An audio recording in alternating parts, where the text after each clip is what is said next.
I had always believed that reaching 80 years old meant earning respect, wisdom, and a place of honor at every family table. But one crisp October morning, I discovered my own children had been orchestrating an elaborate celebration behind my back, carefully excluding the one person whose life they were supposedly honoring.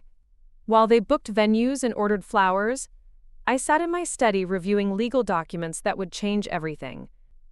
Little did they know, the woman they thought was too old and irrelevant to include in her own birthday planning was about to teach them the most expensive lesson of their lives. Before we jump back in, tell us where you're tuning in from, and if this story touches you, make sure you're subscribed, because tomorrow, I've saved something extra special for you. My name is Vina Wilson, and at 79 years old, I had built something most people only dream of, a real estate empire worth $12 million scattered across 3 states.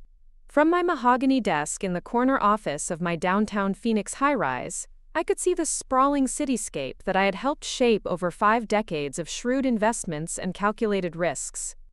The walls around me told the story of a woman who had clawed her way up from nothing, framed photos of groundbreaking ceremonies, newspaper clippings announcing my latest acquisitions, and awards from the National Association of Real Estate Investors. But the crown jewel of my portfolio wasn't visible from that office window. It sat 30 minutes away in the exclusive Scottsdale Hills neighborhood, a custom-built, 8,000-square-foot Mediterranean villa that had been featured in Architectural Digest twice. The house wasn't just my home. It was a masterpiece of limestone and wrought iron, with hand-painted tiles imported from Spain and gardens that required a full-time landscaping crew. More importantly, it was the house where my 3 children had grown up, where they had learned to swim in the infinity pool, where they had celebrated every milestone of their privileged lives. What made this house even more special was that it wasn't just where I lived, it was where my entire family had chosen to build their lives. The estate included 3 separate guest houses, each one larger and more luxurious than most people's primary residences. When my eldest son Marcus graduated from law school, I had offered him the Eastern Guest House rent-free, a gesture I thought showed my love and support for his new career. When my daughter Patricia went through her messy divorce 5 years ago, I welcomed her and her twin boys into the Southern Guest House without hesitation. And when my youngest, David, decided to start his own tech consulting business, I gave him the Northern Guest House as his base of operations, complete with a converted garage that served as his office space. Living on the property wasn't just about free housing, though the savings were enormous. Each guest house would have rented for at least $4,000 a month on the open market, meaning I was essentially gifting my children nearly $50,000 annually in housing costs. But it was about more than money. It was about family, about having 3 generations under one sprawling roof, about Sunday dinners, where we all gathered around the massive dining room table that could seat 20 people.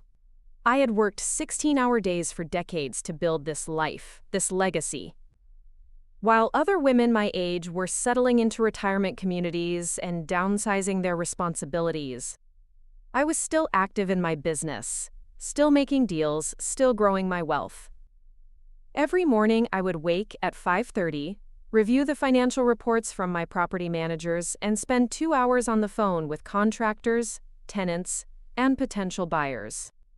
The real estate market was my chessboard, and I was still several moves ahead of my competitors. The property management company I had built from scratch now employed 18 people and oversaw more than 200 rental units across Arizona, Nevada, and California.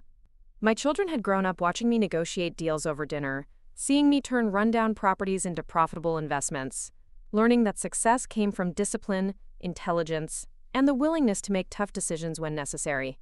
Marcus, now 45, had taken my lessons to heart in his own way. His law practice specialized in real estate law, and he had built a reputation as one of the most aggressive negotiators in Phoenix. He was tall and imposing like his father had been, with salt and pepper hair that he kept meticulously styled and expensive suits that announced his success before he even spoke. He had never married, claiming his career demanded too much focus, though I suspected he simply enjoyed the bachelor lifestyle too much to give it up. Patricia, 42, had inherited my eye for detail and my stubborn streak, though she had channeled those traits into interior design rather than real estate. Her divorce had been brutal. Her ex-husband had tried to claim half of everything, not realizing that the house they lived in was technically mine, and that most of their assets were tied up in family trusts. She had emerged from the legal battle stronger and more independent, throwing herself into her design business with a fierce determination that reminded me of myself at her age. Her twin boys, Jake and Tyler, were now 17 and had grown up thinking of my estate as their primary home. David, the baby of the family at 38, was the most like me in temperament. He had my quick mind and my ability to see opportunities where others saw problems. His tech consulting business was thriving, and he had developed a reputation for helping struggling companies streamline their operations and boost their profits. He was also the most sentimental of my children, the one who still called me Mama instead of Mom or Mother, the one who remembered my birthday without being reminded. Or so I had thought. For Olt, the first week of October had started like any other. I was deep into negotiations for a promising strip mall in Tucson when I began noticing subtle changes in the family dynamic. Conversations would stop abruptly when I entered a room. My children would exchange meaningful glances across the dinner table, then quickly look away when they realized I was watching. Phone calls were taken in hushed voices behind closed doors, and twice I caught Patricia whispering urgently to someone while pacing in her guest house garden. At first, I assumed they were planning something sweet for my upcoming 80th birthday. After all, it was a significant milestone, and my family had never forgotten to celebrate my special days. I found myself smiling as I imagined what they might be organizing, perhaps a small intimate gathering with my closest friends, or maybe a surprise dinner at one of Phoenix's finest restaurants. The thought filled me with warmth as I went about my daily routines, checking on properties and reviewing lease agreements. But as the days passed, the secrecy began to feel less charming and more deliberate. I would walk into the main kitchen to find Marcus hastily ending a phone call, his face flushed with what looked like guilt. Patricia would be typing rapidly on her laptop, then quickly close it when I approached. David, normally the most open of my children, seemed distracted during our usual evening conversations about his business. The breaking point came on a Wednesday afternoon when I decided to surprise them with lunch from their favorite Italian restaurant.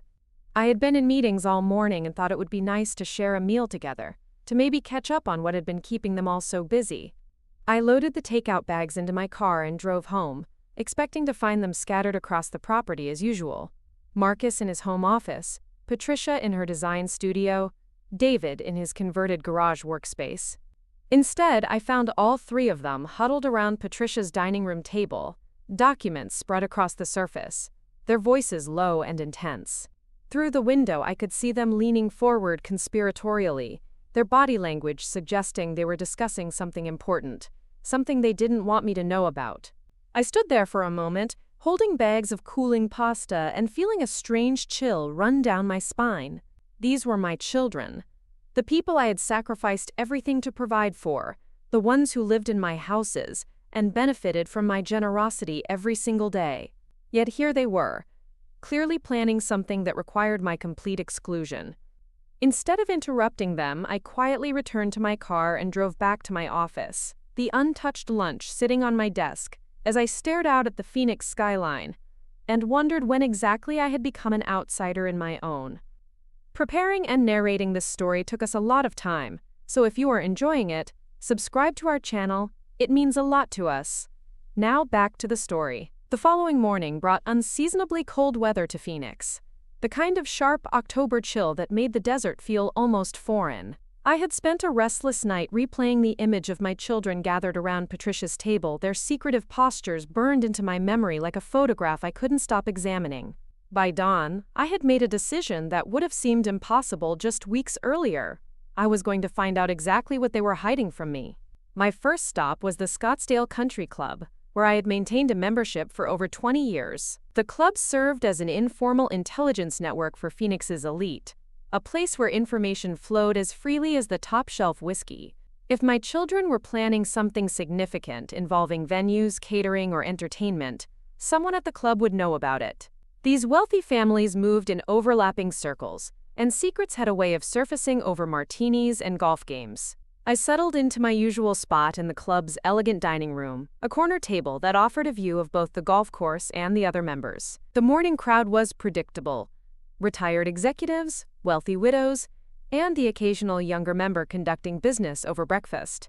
I ordered my usual black coffee and whole grain toast, then began my subtle interrogation. Margaret Steinberg, whose husband owned 3 luxury hotels in the area, was my first target. She approached my table with her characteristic air of knowing everyone's business before they knew it themselves. After exchanging pleasantries about the weather and her grandson's acceptance to Stanford, I casually mentioned that my 80th was approaching. "Oh, how wonderful!" Margaret exclaimed, her eyes lighting up with genuine enthusiasm. "I imagine your children are planning something spectacular.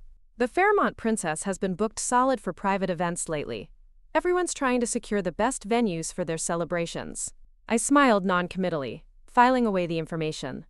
The Fairmont Princess was exactly the kind of upscale venue my children would choose for a milestone birthday celebration.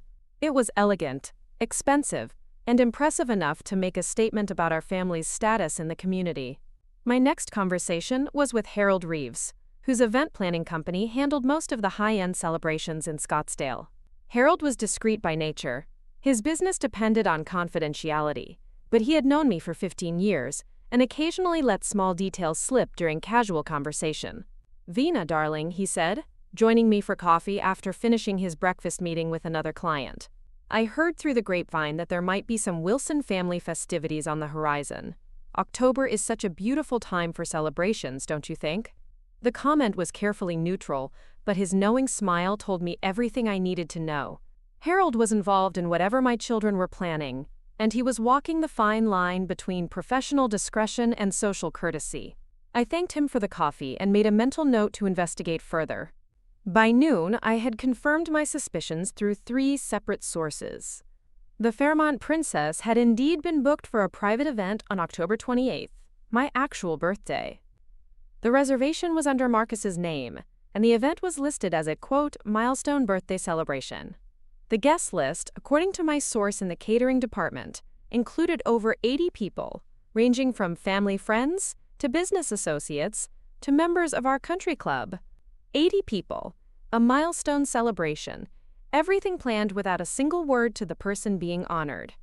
I drove home in a state of cold fury, my hands gripping the steering wheel so tightly my knuckles turned white. The autumn landscape blurred past my windows as I processed the magnitude of their betrayal. This wasn't a simple oversight or a last-minute decision to surprise me. This was a carefully orchestrated event that had been in planning for weeks, possibly months, and they had deliberately chosen to exclude me from every aspect of it. Back at the estate, I parked in my usual spot and sat in the car for several minutes, watching my children's guest houses through the windshield. The eastern house where Marcus lived looked pristine as always, its architectural lines clean and modern against the desert backdrop. Patricia's southern house showed signs of her design aesthetic, carefully curated outdoor furniture and strategically placed planters that created an Instagram-worthy outdoor living space. David's northern house was more casual, with a basketball hoop mounted above the garage and his mountain bike chained to the front porch. 3 beautiful homes that I owned, maintained, and allowed them to occupy free of charge. 3 adult children who had built their comfortable lives on the foundation of my generosity, yet somehow felt justified in planning a celebration of my life without including me in the planning, or apparently in the actual event. I made my way to my home office and pulled out the thick manila folder that contained all the property deeds and rental agreements for the estate. The documents were crisp and official, each page stamped with legal seals and notarized signatures. As I flipped through them, I was reminded of something I had nearly forgotten in my years of maternal generosity. Legally speaking, my children were not homeowners living on family property. They were tenants. Tenants who had never signed formal lease agreements. Tenants who paid no rent. Tenants whose occupancy was based entirely on verbal agreements and family goodwill.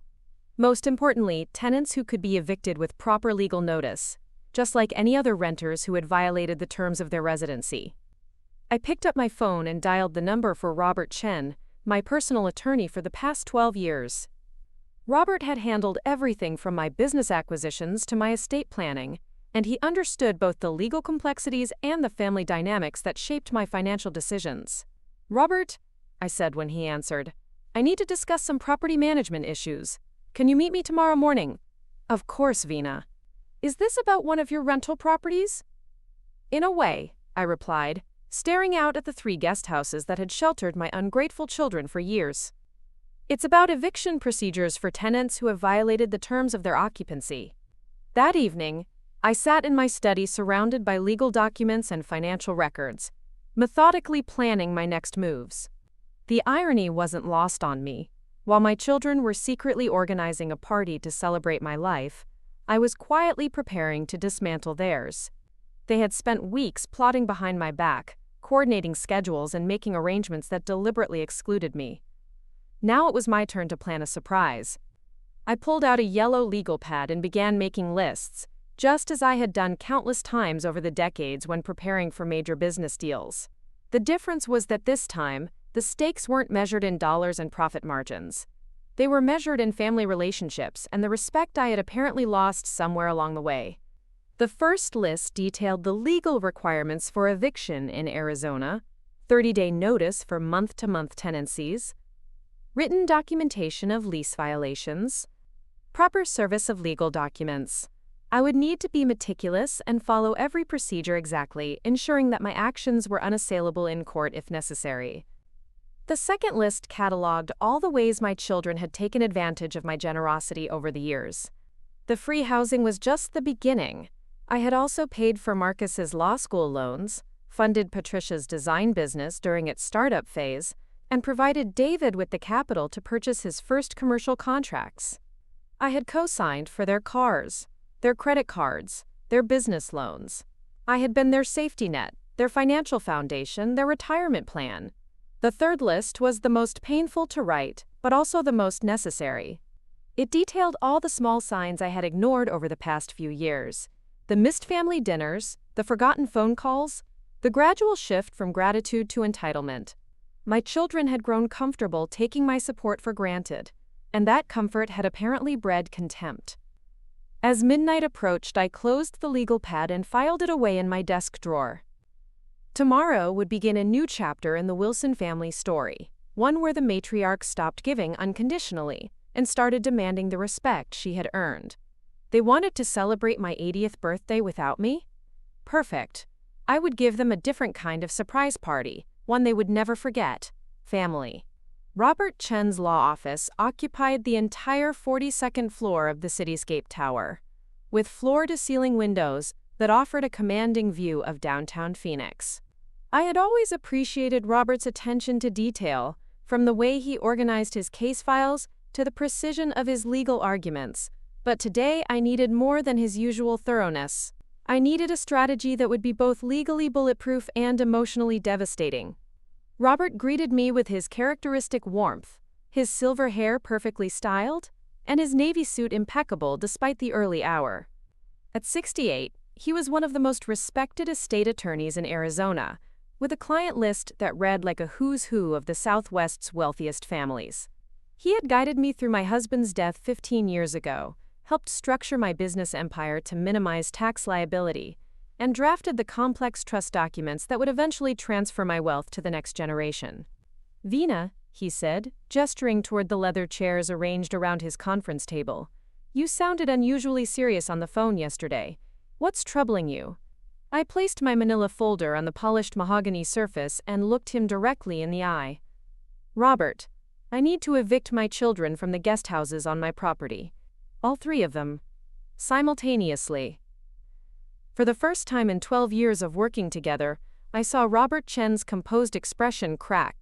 His eyebrows rose slightly, and he set down his coffee cup with deliberate care. "I see. May I ask what prompted this decision?" I explained the situation methodically, watching Robert's face as he processed the details. He was too professional to show shock, but I could see him running through the legal implications in his mind, calculating timelines and potential complications. When I finished, he leaned back in his chair and steepled his fingers, a gesture I recognized as his thinking pose. "Legally speaking," Robert began, "you have every right to terminate their occupancy. They're essentially tenants at will, with no written lease agreements and no rental payments. In Arizona, you can terminate a tenancy at will with 30 days written notice, no cause required." He paused and pulled out a yellow legal pad, his pen hovering over the paper. "However, Vina, I have to ask, are you certain this is the path you want to take? The legal process is straightforward, but the family implications will be significant. I had spent the entire night considering that exact question. Robert, they're planning an elaborate 80th birthday celebration for me, with 80 guests, catered dinner, live entertainment, and they haven't invited me to my own party. They've excluded me from every planning decision while living rent-free in houses worth millions of dollars.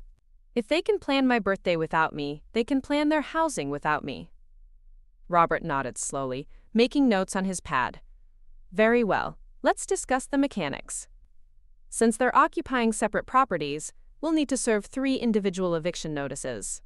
The 30-day clock starts ticking from the date of service, so if we serve the notices on October 1st, they'll need to vacate by October 31st. 3 days after my birthday party, I observed. Perfect timing. There's another consideration, Robert continued.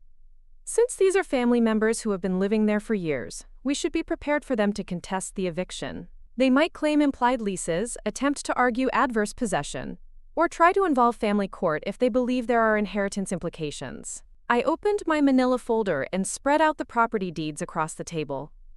That's why I brought these. Every piece of property is titled solely in my name. The guest houses were built with my money, on my land, according to my specifications. There are no co-owners, no joint tenants, no rights of survivorship. It's all mine. Robert examined the documents with the practiced eye of someone who had reviewed thousands of property transfers. These are ironclad, and your estate planning documents confirm that while your children are beneficiaries of your trust, they have no current legal interest in the properties. We're on solid ground. What about their personal property? I asked. I don't want to be accused of theft or illegal seizure. Arizona law requires landlords to provide reasonable access for tenants to remove their belongings, even after eviction. We'll include language in the notices specifying that they have the full 30 days to relocate their possessions, and will offer additional supervised access if needed after the deadline. Robert leaned forward, his expression becoming more serious. Vina, I need to make sure you understand the potential consequences. Your children will likely be shocked, angry, and possibly vindictive. They might try to turn other family members against you, challenge your mental competency, or even attempt to involve the media if they think public pressure will change your mind. I had already considered these possibilities during my sleepless night. My mind has never been clearer, Robert. I've spent 40 years building wealth that allowed my children to live comfortable, privileged lives. In return, I expected basic respect and inclusion in family decisions. They've demonstrated that my presence is unnecessary for their happiness, so my financial support should be equally unnecessary. We spent the next 2 hours crafting the eviction notices with surgical precision. Each document was customized for the individual tenant while maintaining consistent legal language and timelines. The notices cited Arizona Revised Statutes Section 331375, which govern termination of tenancies at will and included detailed instructions for the vacation process. For Marcus's notice, we included specific reference to his law degree and presumed knowledge of landlord-tenant law, making it clear that any attempt to contest the eviction would be viewed as frivolous litigation. For Patricia's notice, we acknowledged the presence of her minor children and provided contact information for local housing assistance programs, demonstrating that my actions were calculated rather than heartless. For David's notice, we included language about his business operations, giving him additional time to relocate his office equipment and client files. Robert's paralegal, an efficient woman named Jennifer who had worked on several of my previous legal matters, was tasked with preparing the final documents for service. She would coordinate with a professional process server to ensure that all 3 notices were delivered simultaneously, preventing my children from warning each other or coordinating a unified response. When do you want these served? Robert asked as Jennifer gathered the paperwork. I consulted the calendar on my phone, counting the days until my birthday. October 1st. That gives them exactly 30 days to find new accommodations, and it ensures that they'll be dealing with moving arrangements during the same period they're finalizing party plans. And the timing, relative to your birthday party? They'll receive the eviction notices 3 weeks before the party, and they'll need to be out 3 days after. I want them to spend my entire birthday celebration knowing that their comfortable lives are about to change dramatically. Robert made final notes on his pad and looked up at me with something that might have been admiration. I've handled a lot of family disputes over the years, Vina, but this is certainly the most strategically planned response I've encountered. As I prepared to leave, Robert walked me to the elevator, his expression thoughtful. "One last question," he said. "What if they apologize? What if they realize their mistake and try to make amends?" I pressed the button for the ground floor and turned to face him as the elevator doors began to close. "Robert, they're not sorry for excluding me. They're just sorry they got caught."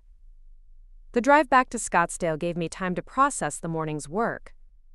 In less than 2 hours, I had set in motion a legal process that would upend my children's lives and fundamentally alter our family dynamics.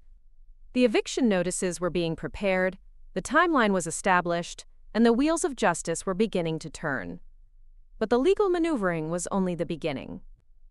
If my children wanted to treat me like an irrelevant old woman who could be ignored and excluded, I would show them exactly how much power this irrelevant old woman still wielded.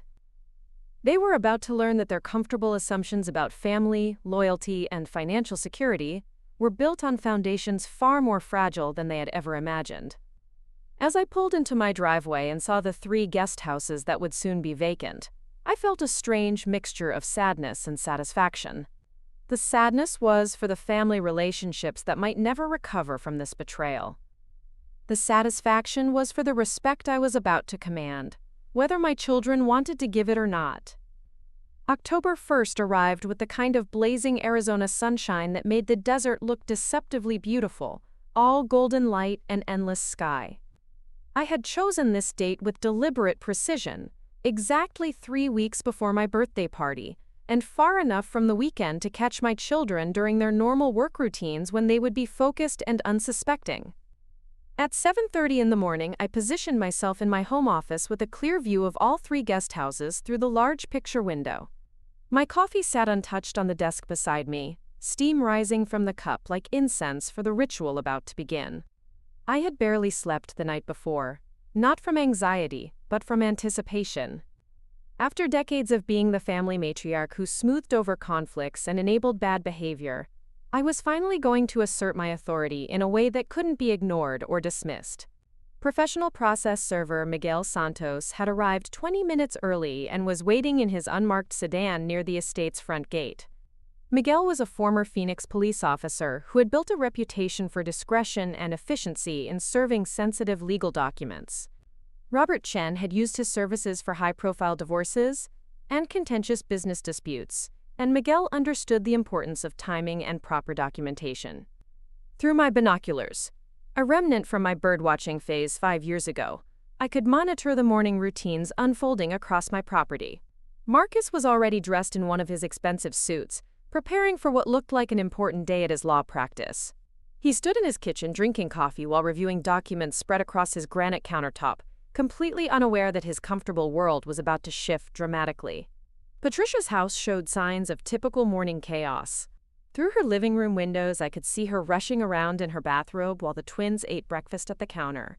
Jake and Tyler were dressed in their Scottsdale prep uniforms, backpacks ready for another day at the exclusive private school I had been quietly funding through their mother's interior design earnings. The irony wasn't lost on me. I was paying for their education while their mother participated in excluding me from family celebrations. David's house was characteristically calm. As the night owl of the family, he rarely emerged before 9, preferring to work late into the evening on his consulting projects. His mountain bike was still chained to the front porch, and his home office lights were off. Perfect. Miguel would catch him while he was still in pajamas, making the legal ambush even more effective. At 8 o'clock sharp, I sent Miguel a text message with a single word: "Go." I watched through the binoculars as Miguel's sedan pulled through the front gate and up the winding driveway. He parked strategically between the 3 guest houses, ensuring equal access to all properties while maintaining a professional distance from my main residence. Miguel stepped out of his car carrying a leather portfolio and wearing the kind of neutral business attire that commanded respect without triggering immediate alarm. His first stop was Marcus's house. I watched my eldest son answer the door with his usual confident demeanor, probably assuming Miguel was delivering documents related to one of his legal cases. The conversation was brief, Miguel stating his purpose, Marcus accepting the envelope with practiced efficiency, and Miguel requesting confirmation of identity before departing. Marcus glanced at the return address on the envelope, and even from my distant vantage point, I could see his posture change as he recognized Robert Chen's law firm letterhead. Patricia's house presented more complications. When Miguel knocked on her door, she appeared still wearing her bathrobe, her hair hastily pulled back in a ponytail. The twins were visible in the background, gathering their school supplies and arguing about soccer practice schedules. Patricia accepted the envelope with obvious confusion, trying to balance her motherly duties with this unexpected legal intrusion. She kept glancing back at her sons while Miguel explained the service requirements, clearly uncomfortable with the formal proceedings happening in front of her children. David's house required the most patience. Miguel knocked 3 times before David finally appeared at the door, wearing pajama pants and a wrinkled t-shirt, his hair disheveled from sleep. The conversation lasted longer than the others, with David apparently asking questions that Miguel politely deflected while maintaining his professional demeanor. David held the envelope in both hands, turning it over several times as if the physical weight might reveal its contents. By 8:20, Miguel had completed all 3 services and was documenting the encounters on his standardized forms. Each delivery had been witnessed, photographed, and time-stamped according to Arizona legal requirements. He sent me a confirmation text with attached photos showing each of my children holding their respective envelopes, creating an indisputable record of proper service. Now came the waiting game. Texts. I remained at my office window, watching the aftermath unfold like a slow-motion explosion. Marcus was the first to open his envelope, reading the contents while standing in his doorway. Even at a distance, I could see his body language transform from professional composure to shocked disbelief. He read the document twice, then pulled out his phone and began pacing his front porch while making what was obviously an urgent phone call. Patricia opened her envelope after ushering the twins out to their school carpool. She read the eviction notice while leaning against her doorframe, one hand pressed to her mouth in apparent shock. Unlike Marcus, her reaction was more emotional. I could see her shoulders shaking as she absorbed the implications of the legal document. David's response was the most dramatic. He tore open the envelope immediately after Miguel left, read the contents while standing in his driveway, then sat down heavily on his front steps. He remained there for nearly 10 minutes, reading and rereading the eviction notice as if the words might change on subsequent examinations. Within 30 minutes of the service, my phone began ringing. Marcus called first, his voice tight with controlled anger. "Mother, we need to talk immediately. There's been some kind of mistake with these legal documents." "No mistake," I replied calmly, settling back in my desk chair. "Robert Chen prepared those notices according to my specific instructions." "Your instructions? You can't be serious about evicting us. We're your children, not tenants. According to Arizona law, you're both. And according to these eviction notices, you have 30 days to find alternative housing arrangements." The silence on the other end of the line stretched for nearly 15 seconds. When Marcus spoke again, his lawyer training was evident in his measured tone. "We need to sit down as a family and discuss this rationally. There must be some misunderstanding we can resolve." "The only misunderstanding," I said, "is your assumption that you could plan my 80th birthday party without inviting me, while continuing to live rent-free in my houses." Another silence, followed by a sharp intake of breath. "You know about the party?" "I know about everything, Marcus. The venue, the guest list, the deliberate secrecy. I know you've been planning a celebration of my life while treating me like I'm already dead." Patricia called 15 minutes later, her voice thick with tears. "Mom, please tell me this eviction thing is some kind of joke. The boys are asking questions, and I don't know what to tell them." "Tell them the truth," I replied. "Tell them that actions have consequences, and that taking family for granted eventually becomes too expensive to maintain." "But where are we supposed to go? The boys are settled here, they're doing well in school, this is their home." "This is my home, Patricia. You've been guests who have overstayed your welcome." David's call came last, and his approach was entirely different from his siblings. "Mama," he said, using his childhood name for me, "I think I understand why you're angry. Can we please talk about this? I don't want our family to fall apart over a misunderstanding.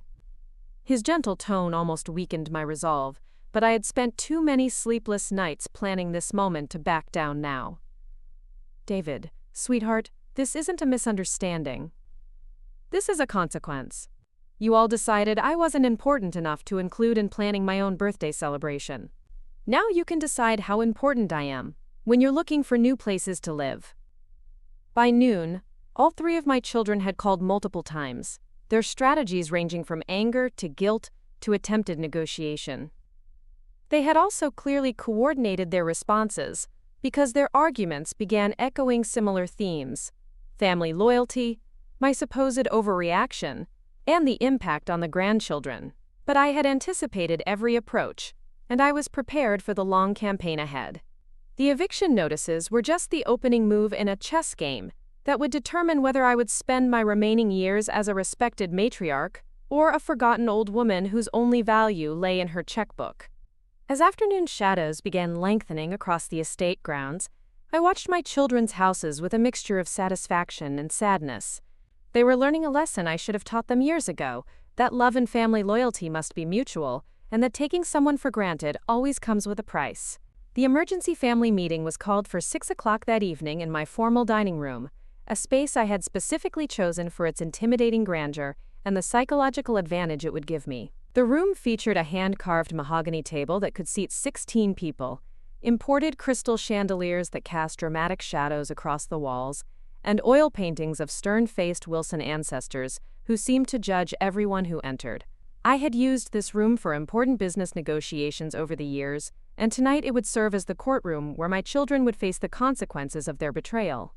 I arrived 15 minutes early and positioned myself at the head of the table, my back to the massive stone fireplace that dominated the north wall. The evening light filtering through the floor-to-ceiling windows created an almost theatrical atmosphere, with golden beams illuminating the dust motes that danced in the air like tiny witnesses to the drama about to unfold. Marcus arrived first, still wearing his expensive suit, but with his tie loosened and his usually perfect hair slightly disheveled. The stress of the day had etched new lines around his eyes, and his confident lawyer demeanor had been replaced by something that looked suspiciously like uncertainty. He took a seat halfway down the table, close enough to appear respectful, but far enough away to maintain some psychological distance. Patricia entered moments later with the twins in tow, their Scottsdale prep uniforms now rumpled from a full day of school. Jake and Tyler looked confused and slightly frightened, 17-year-olds who had grown up in luxury but were now sensing that their secure world might be shifting beneath their feet. Patricia had clearly been crying. Her makeup was smudged, and her usual polished appearance had been replaced by the raw vulnerability of someone whose comfortable assumptions had been shattered. David was the last to arrive, and his approach was markedly different from his siblings. Instead of taking a seat across the table, he walked directly to my end and leaned down to kiss my cheek, a gesture so natural and affectionate that it caught me off guard. "Hi, Mama," he said softly, his voice carrying none of the anger or desperation that had characterized his earlier phone calls. "Please sit down, David," I replied, maintaining my composure despite the unexpected warmth of his greeting. As my family settled into their chairs, the silence in the room became almost oppressive. The twins fidgeted with their phones until Patricia quietly asked them to put the devices away. Marcus arranged and rearranged his papers. Apparently he had brought legal documents to what he probably viewed as a negotiation session. David simply sat with his hands folded, watching me with the patient attention he had shown since childhood. "I assume you all know why we're here," I began, my voice carrying easily across the spacious room. "You've each received legal notice that your tenancy of the guest houses will be terminated effective October 31st. Marcus immediately leaned forward, slipping into his professional persona. "Mother, before we discuss the eviction notices, I think we need to address the underlying issue. You're clearly upset about the birthday party planning, and I understand why you might feel excluded. But this response is disproportionate to—" "Disproportionate?" I interrupted, my voice sharp enough to cut through his lawyer rhetoric. "Let me tell you what's disproportionate, Marcus. I have provided you with free housing, worth $60,000 annually for the past 8 years. That's nearly $500,000 in housing costs that you haven't paid. In return, I expected basic respect and inclusion in family decisions. Instead, you decided that planning my 80th birthday celebration was something that should happen without my knowledge or input. Patricia spoke up, her voice trembling slightly. Mom, we wanted it to be a surprise. We thought you'd be happy to have everything taken care of for you. We were trying to do something nice. A surprise? I turned my attention to her, noting how she avoided direct eye contact. Patricia, I've planned every significant family celebration for the past 40 years. Every birthday party, every graduation dinner, every holiday gathering. I've spent countless hours coordinating menus, decorating venues, and ensuring that everyone felt included and celebrated. And for my 80th birthday, arguably the most significant milestone I'll ever reach, you decided that I should be treated like a guest at my own party? The twins exchanged glances, clearly uncomfortable with the adult conflict unfolding around them. Jake, the older of the two by 12 minutes, cleared his throat nervously. Grandma, we didn't know you weren't involved in planning the party. Mom just told us it was supposed to be a surprise. That's exactly the problem, Jake, I replied, softening my tone slightly when addressing my grandsons. Your mother and your uncles made decisions about my life without consulting me. They treated me like I was too old or too irrelevant to have opinions about my own celebration. David finally spoke, his voice quiet but clear. Mama, I think we messed up. I think we got so caught up in trying to organize something impressive that we forgot the most important part, making sure you felt honored and included. His admission hung in the air like a confession, and I could see its impact on his siblings. Marcus's jaw tightened, apparently frustrated that David had conceded the point so readily. Patricia's eyes filled with fresh tears, and she reached across the table to squeeze David's hand. David's right, she whispered. We were so focused on keeping it secret and making it perfect that we didn't think about how it would feel from your perspective.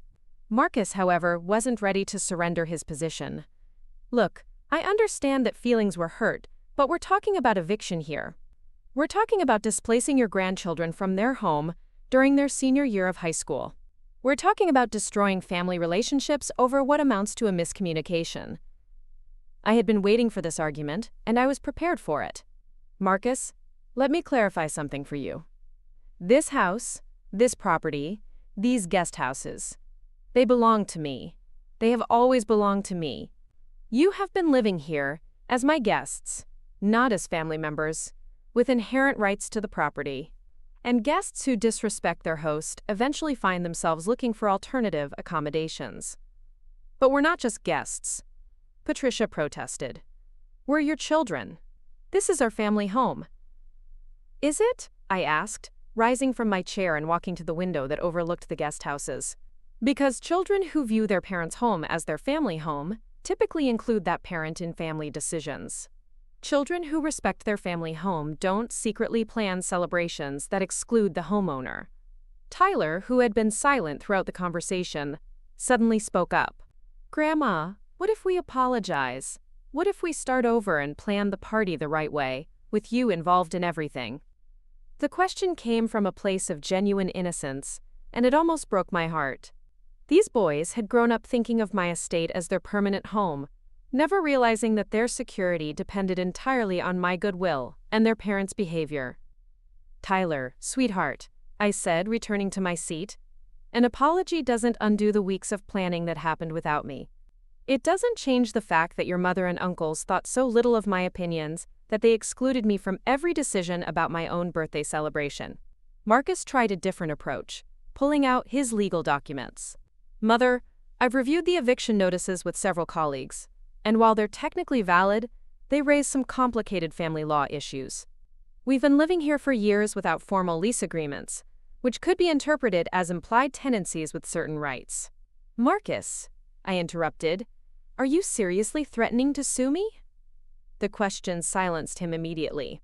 We stared at each other across the mahogany table, and I could see him calculating the professional and personal costs of taking legal action against his own mother.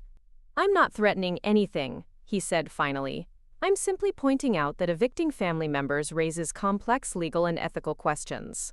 The only complex question, I replied, is whether my children respect me enough to acknowledge their mistake and accept the consequences.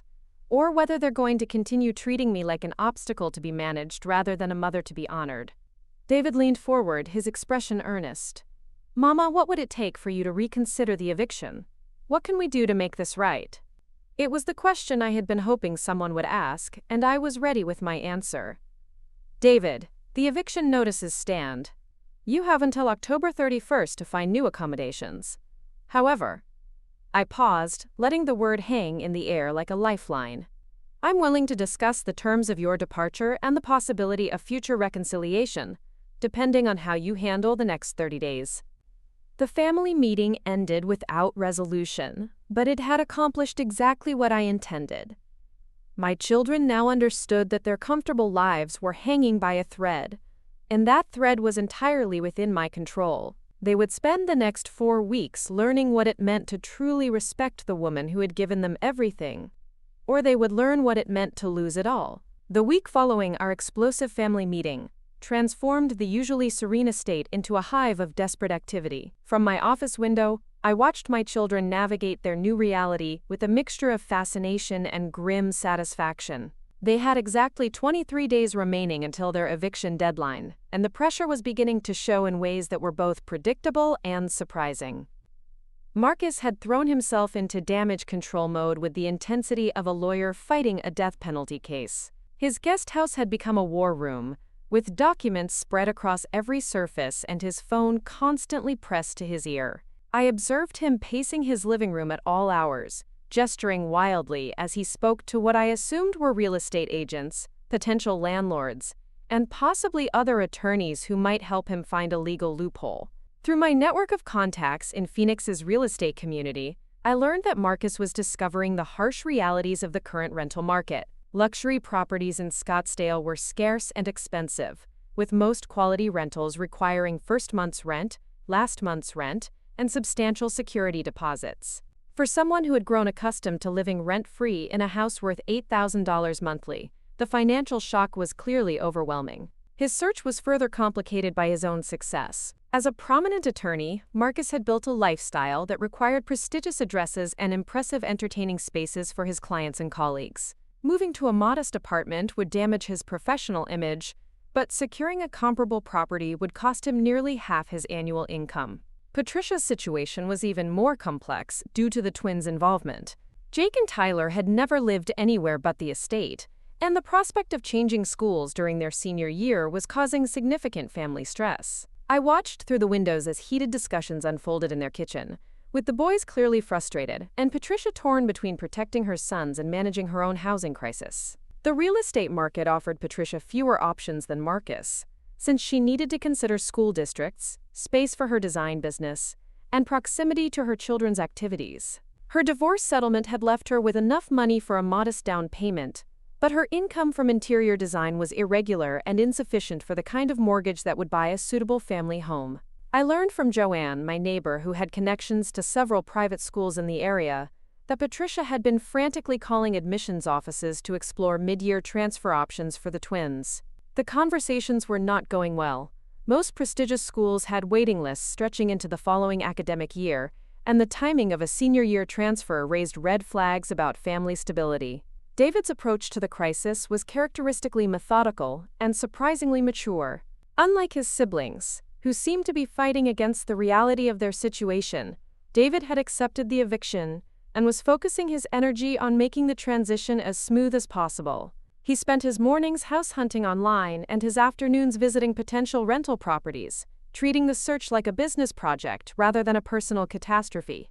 His tech consulting business gave him more flexibility than his siblings enjoyed. David could work from anywhere with a reliable internet connection, which expanded his housing options considerably. He was considering properties in Tempe and even downtown Phoenix, areas that would reduce his housing costs while offering the urban amenities he had always preferred.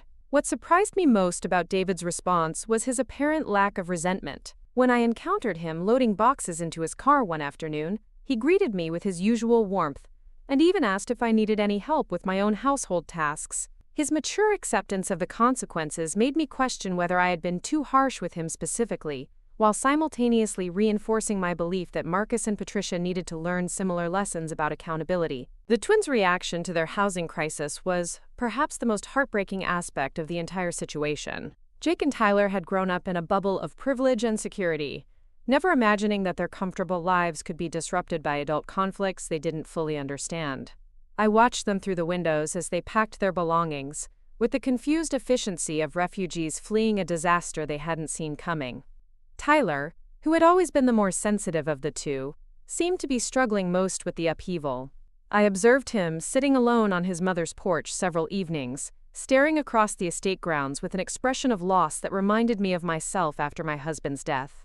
Jake, the natural leader, was clearly trying to support his brother while managing his own anxiety about college applications and scholarship interviews that had been scheduled assuming he would graduate from Scottsdale Prep. The irony of their situation wasn't lost on me. These boys had been raised with every advantage my wealth could provide, yet they had never learned the fundamental lesson that security must be earned and maintained through respect and responsible behavior. Their mother's participation in excluding me from birthday planning had put their own futures at risk, and they were paying the price for her poor judgment. Meanwhile, the birthday party planning continued with an almost surreal determination.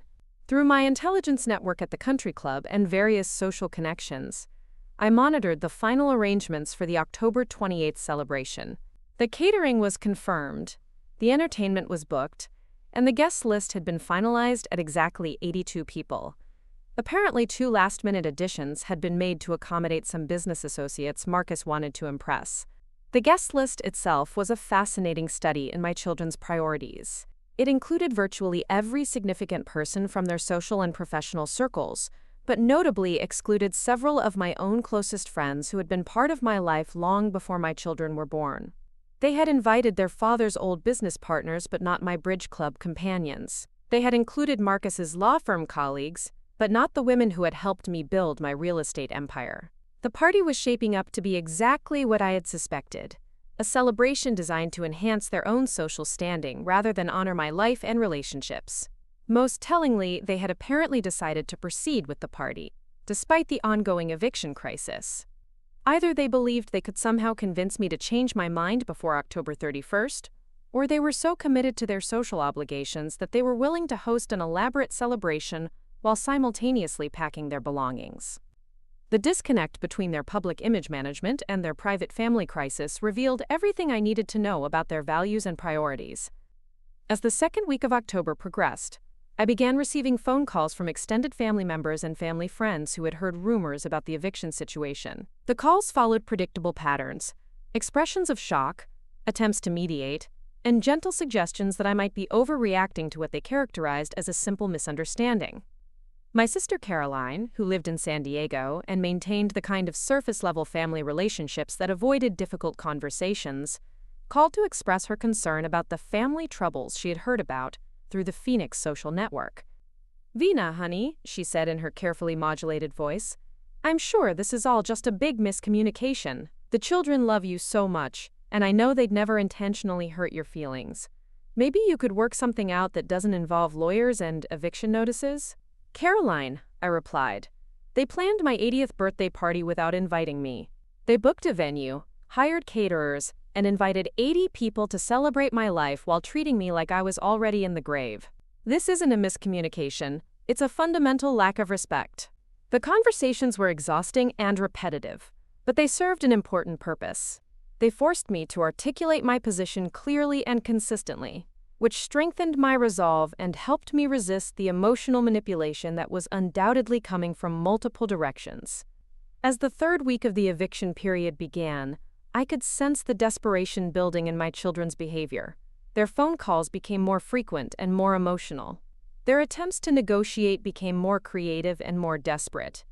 And their housing searches became more frantic as they realized that their comfortable assumptions about available options had been wildly optimistic. The countdown to October 31st was creating exactly the pressure I had intended, and my children were finally learning what it meant to face consequences for their actions without the safety net of unconditional maternal support. October 28th arrived with an almost mocking perfection: cloudless skies, gentle desert breezes, and the kind of golden autumn light that made Phoenix look like a Mediterranean paradise. It was, by every meteorological measure, the ideal day for an outdoor celebration. It was also the day my children had chosen to honor my 80th birthday while simultaneously preparing to abandon the home I had provided them. I woke before dawn, not from anxiety but from a peculiar sense of anticipation. Today would mark either the culmination of my family's betrayal or the beginning of their redemption, depending on how they chose to handle the impossible situation they had created. The eviction deadline was exactly 3 days away, yet they had apparently decided to proceed with their elaborate celebration as if nothing had changed. From my bedroom window, I could see the catering trucks already beginning to arrive at the Fairmont Princess Resort, their white vans moving efficiently through the morning traffic like worker ants preparing for a massive undertaking. The irony wasn't lost on me. While my children scrambled to pack their belongings and secure temporary housing, an army of professional staff was simultaneously preparing to celebrate the woman they'd excluded from every planning decision. My phone had been unusually quiet all week. After nearly a month of desperate calls, emotional pleas, and attempted negotiations, my children had apparently adopted a strategy of silence. Whether this represented acceptance, defiance, or simply exhaustion was unclear, but I found the quiet more unnerving than their previous desperation. At 9 o'clock, my doorbell rang. I opened it to find a delivery man holding an enormous floral arrangement, 24 long-stemmed roses in a crystal vase that probably cost more than most people's monthly rent. The card attached bore my name in elegant calligraphy but no indication of the sender. I placed the arrangement on my dining room table and wondered if this was my children's opening move in whatever strategy they had devised for the day. 30 minutes later, another delivery arrived, this time a bottle of vintage champagne in a presentation box lined with silk. Again, no sender identification, just my name written in the same elegant script. The pattern continued throughout the morning: gourmet chocolates, imported caviar, a cashmere scarf in my favorite shade of blue, a leather-bound first edition of my favorite novel. Each gift was expensive, tasteful, and completely anonymous. Each delivery required my signature and forced me to acknowledge that someone, presumably my children, was making elaborate gestures while maintaining the pretense that today was proceeding normally. By noon, my dining room looked like a luxury boutique had exploded. The gifts were beautiful, thoughtful, and completely beside the point. No amount of expensive presents could erase the fundamental disrespect they had shown by excluding me from planning my own celebration. If anything, the anonymous gift parade made their betrayal feel more calculated and manipulative. At 2 o'clock, David appeared at my front door. Unlike his siblings, who had been avoiding direct contact all week, he stood on my porch, holding a small wrapped package, and wearing the kind of nervous smile that suggested he was about to attempt something risky. "Happy birthday, Mama," he said simply, extending the gift toward me. I accepted the package, but didn't invite him inside. "Thank you, David. I assume you're here to extend an invitation to tonight's festivities?" He shook his head slowly. "Actually, I'm here to tell you that we canceled the party." The statement hit me like a physical blow. Of all the scenarios I had imagined for this day, cancellation hadn't been among them. I stared at my youngest son, searching his face for signs of deception or manipulation, but found only what appeared to be genuine regret. "Canceled?" I repeated, my voice carefully neutral. "Yesterday afternoon, we called all 82 guests and explained that the celebration was being postponed indefinitely due to family circumstances. We donated the catered food to 3 local homeless shelters, and were eating the costs for the venue and entertainment." I stepped back from the doorway, gesturing for him to enter. David followed me into the living room, where he perched nervously on the edge of my sofa while I tried to process this unexpected development. "Whose decision was this?" I asked. "Mine, initially, but Marcus and Patricia agreed once I explained my reasoning." "Which was?" David took a deep breath, clearly choosing his words carefully. "We realized that throwing an elaborate party to celebrate your life, while simultaneously facing eviction from your property, would make us look like either hypocrites or sociopaths. Either we respect you enough to include you in family decisions, or we don't. We can't have it both ways." His honesty was both refreshing and devastating. This was the acknowledgement I had been waiting for, the admission that their behavior had been fundamentally wrong, not just tactically misguided. What about all the money you spent on deposits and planning? I asked. Gone. About $30,000 total. But that's our problem, not yours. I unwrapped his gift while he spoke. Inside the small box was a simple silver locket containing a photo of my late husband Harold and me from our wedding day. It wasn't expensive or elaborate like the morning's anonymous deliveries, but it was personal and meaningful in a way that touched something deep in my chest. David, I said softly, this is beautiful, but it doesn't change the eviction timeline. I know, he replied, and I'm not asking it to. Marcus found a condo in Scottsdale that he can rent month to month while he looks for something permanent. Patricia's moving in with her friend Sandra temporarily until she can figure out a more stable situation for the boys. I'm renting a loft downtown starting November 1st. And the twins? Jake and Tyler are staying with Patricia at Sandra's through graduation. It's not ideal, but they're resilient kids. They'll adapt. We sat in silence for several minutes, the weight of the past month settling between us like dust after an explosion. David was the only one of my children who seemed to truly understand that his comfortable life had been a privilege, not a right, and that privileges could be revoked when they were abused. There's something else, David said eventually. We want to plan a proper birthday celebration for you. Not a surprise party that excludes you, but something you actually want. Something that honors what you've accomplished and includes the people you care about. When? I asked. Whenever you're ready. Next month, next year, whenever you feel like our family has earned the right to celebrate you again. The offer was both generous and heartbreaking. My children were finally acknowledging their mistake and offering to make amends, but they were doing so from a position of such profound consequence that any celebration would be overshadowed by the destruction of our family relationships. I need to think about it, I said finally. David nodded and rose to leave. At the door, he turned back with the kind of vulnerable expression he had worn as a child when confessing to breaking something valuable. Mama, I know we hurt you badly. I know we made you feel invisible and unimportant. I know that saying sorry doesn't fix everything. But I want you to know that this experience has taught me something I should have learned years ago, that taking someone for granted is the fastest way to lose them. After he left, I sat alone in my living room surrounded by expensive anonymous gifts and holding the simple locket that contained my most treasured memory. The house felt impossibly quiet, as if the walls themselves were holding their breath while waiting to see what would happen next. My 80th birthday was passing without fanfare, without celebration, without the elaborate party that had been planned in my honor. Instead, it was marked by a devastating lesson in respect, consequence, and the price of taking family for granted. As evening shadows lengthened across the estate, I realized that this might be the most important birthday of my life, not because of what had been celebrated, but because of what had been learned. The question now was whether the lessons would be permanent, or whether time would allow my children to forget the cost of their disrespect and slip back into their patterns of entitlement and ingratitude. October 31st arrived with the kind of crisp desert morning that made Phoenix feel almost autumnal, despite the lingering warmth in the afternoon air. As I sat in my home office with my morning coffee, watching the final moving trucks navigate the estate's winding driveway, I felt a complex mixture of satisfaction, sadness, and something that might have been relief. Marcus was the first to complete his exodus, his belongings loaded into a sleek, moving van, with the efficiency of someone who had approached relocation like a military operation.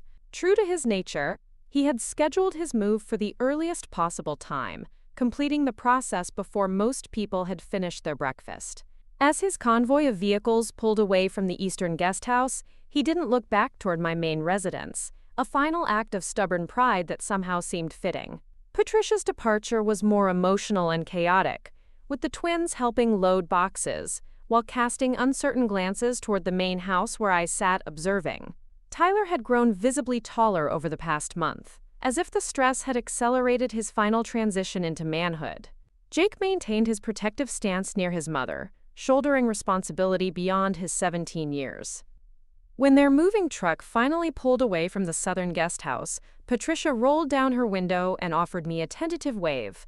Not quite an apology, but an acknowledgement that felt like progress. David's move was characteristically thoughtful and organized. Unlike his siblings, who had treated the eviction deadline as an emergency to be survived, David had used the month to carefully plan his transition into independent adulthood. His moving crew worked with quiet efficiency, and when the last box had been loaded, David walked across the estate grounds to my front door. "The keys," he said simply, holding out the spare set I had given him years ago when he first moved into the northern guest house. I accepted the keys but made no move to close the door. "How are you feeling about your new place?" "Excited, actually. The downtown loft has great natural light and I can walk to most of my client meetings. I should have made this move years ago." His honesty surprised me. "You're not angry about the eviction?" David shook his head slowly. "Mama, I'm 38 years old. I've been living rent-free in a house worth more than most people's annual salary while building a successful business. The fact that you tolerated that arrangement for as long as you did says more about your generosity than our eviction says about your cruelty." We stood there for a moment, two adults finally speaking to each other with complete honesty. The past month had stripped away the comfortable illusions that had shaped our family dynamics for years, leaving behind something that felt more authentic, if less comfortable. "I want you to know," David continued, "that I understand why you did this. We needed to learn that respect can't be taken for granted, even in families. Especially in families." After he left, I walked through the empty guest houses for the first time in nearly a decade. The eastern house still smelled faintly of Marcus's expensive cologne and the leather-bound law books that had filled his home office. The southern house showed traces of Patricia's design aesthetic, carefully chosen paint colors, and architectural details that reflected her professional eye. The northern house felt the most lived in, with small marks on the walls where David had hung his photography and subtle wear patterns that spoke of comfortable, unpretentious occupation. Standing in those empty rooms, I was struck by how much life my children had built within the boundaries of my property. They had made real homes in these spaces, created memories, found comfort and security. The eviction hadn't just displaced them physically, it had forced them to rebuild their entire understanding of family, security, and independence. That evening, I received 3 phone calls that would reshape my understanding of what the past month had accomplished. Marcus called first, his voice carrying none of the legal posturing or emotional manipulation that had characterized our interactions since the eviction notice. "Mother, I wanted to let you know that I'm settled in my new place, and I've had some time to think about everything that's happened." "And what conclusions have you reached?" I asked. "That I've spent the last 8 years taking advantage of your generosity, while somehow convincing myself that I was entitled to it. That's not the man you raised me to be, and it's not the man I want to continue being." His admission was more profound than I had expected. Marcus had built his identity around being right, being in control, being the family member who never needed help. Acknowledging his sense of entitlement required dismantling fundamental assumptions about himself. "What do you plan to do with that realization?" I asked. "I've started seeing a therapist who specializes in family dynamics and financial psychology. I need to understand how I became someone who could plan his mother's birthday party without inviting her while living in her house rent-free." Patricia's call came an hour later, her voice thick with exhaustion, but clearer than it had been in years. "Mom, the boys and I are staying with Sandra temporarily, but I wanted to call and tell you something important. This experience has been horrible, but it's also been necessary." "How so?" "I've been hiding from adult responsibility ever since my divorce. I let you solve my problems, provide my housing, even fund my business indirectly. I never had to face the real costs of my choices because you were always there as a safety net." She paused, and I could hear Tyler and Jake talking quietly in the background, their voices mixing with the sounds of a household that wasn't quite home yet. "The twins are angry with me for putting them in this situation," she continued. "They're right to be angry. I made choices that affected their security without considering the consequences. But they're also learning something important, that security has to be earned and maintained, not just inherited." David's call came last, and his message was the most surprising of all. "Mama, I have a proposition for you. Not a negotiation or a plea, just an idea I wanted to run past you." "I'm listening." "What if we used this experience as the foundation for rebuilding our family relationships from scratch? Not going back to the way things were, but creating something new based on mutual respect and clear boundaries?" The idea intrigued me, What would that look like? Monthly family dinners where everyone contributes. Planning, cooking, cleanup. Holiday celebrations that include input from all family members. Financial relationships that are transparent and reciprocal rather than one-sided. Basically, a family structure where your wisdom and generosity are appreciated rather than assumed. Over the following weeks, a new family dynamic began to emerge.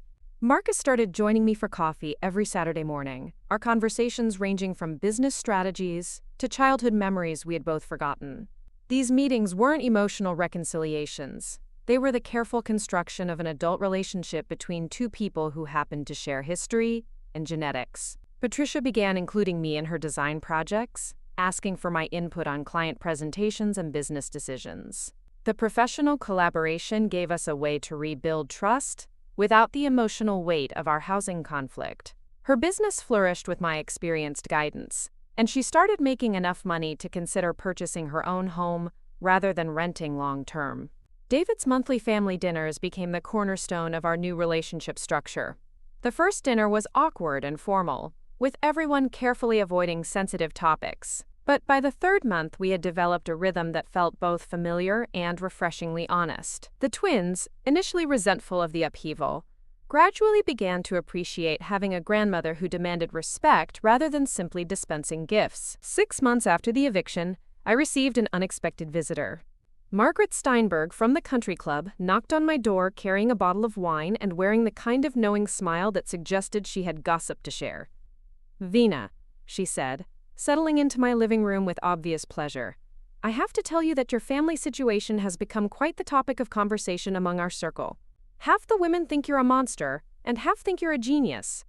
"And which half do you belong to?" I asked. "The half that's taking notes," she replied with a laugh. "My own children have been taking me for granted for years, assuming that their inheritance is guaranteed regardless of how they treat me. Your eviction strategy has given me some very interesting ideas." As my 81st birthday approached, David asked if I was ready for that proper celebration he had promised. This time, the planning process included me from the very beginning. We chose a small, elegant restaurant where I had celebrated business successes over the years. The guest list included my closest friends, a few business associates who had become family over the decades, and my children, but only because they had earned their place at the table through months of demonstrating genuine respect and appreciation. The party was small, intimate, and perfect. There were no anonymous expensive gifts, no elaborate decorations, no orchestrated surprises. Instead, there were heartfelt toasts, shared memories, and the kind of authentic celebration that honors a life well lived rather than trying to impress observers. As I looked around the table at the faces of people who truly valued my presence in their lives, I realized that the eviction had accomplished something I hadn't expected.